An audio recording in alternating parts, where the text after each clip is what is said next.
One of my favorite questions during my first appointment with people is I like to ask them when we finish this meeting is, what is your version of a perfect retirement? What are your goals? What are the things that you've dreamed about your whole life that you've been working towards, thinking about in your mind?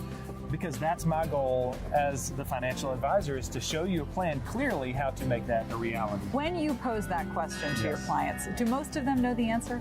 They do. It's so great because what they do is they turn to each other and they look as like, it's like, should we tell them? Should we tell them? Right? And I hear them they tell me about this 1 month trip in Europe that they want to spend, or maybe it's the big purchase that they've been putting off, a boat for him, or maybe the kitchen remodel, right?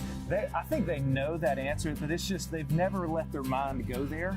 They've never given themselves permission to dream like that. So what is the biggest fear then that you see when it comes to spending in retirement?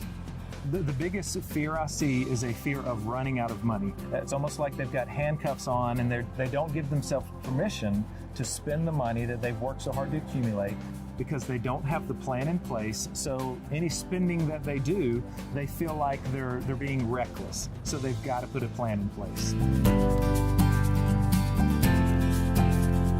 So many retirees are chasing after that magic number, or what they think is a magic number, of $1 million. Can you tell me about why that theory, that $1 million theory for retirement, is so filled with flaws? Yeah, so there is a magic number. That is a true thing, but it's not the big $1 million number that everybody thinks.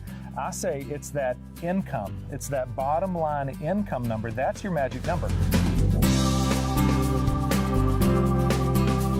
There's so much to do, and it makes sense why it's such an attractive place for retirees to come in here. And yeah, spending in retirement with our clients, we find that they want to spend even more now that they're retired because they don't have a job to keep them at bay Monday through Friday. Now we've got a wonderful city to enjoy and do the things that they've been putting off for decades. So yeah, spending does go up. So speaking of which, when you're working, you know you have your paycheck coming in, you know what's going out.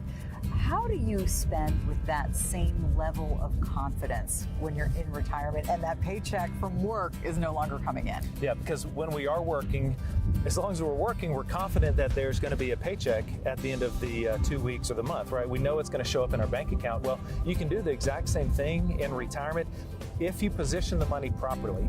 And what we do for our clients is you've got to make sure that you take a portion of the big pile that you've saved, and whatever amount that is, that's big. A lot of people try to compare themselves to other people, and I say, hey, whatever you've saved, that's big, that's all you have, right? So we've got to make smart decisions. Well, take some of that money and let's position it for that peace of mind and standard of living income that you enjoyed during your working years.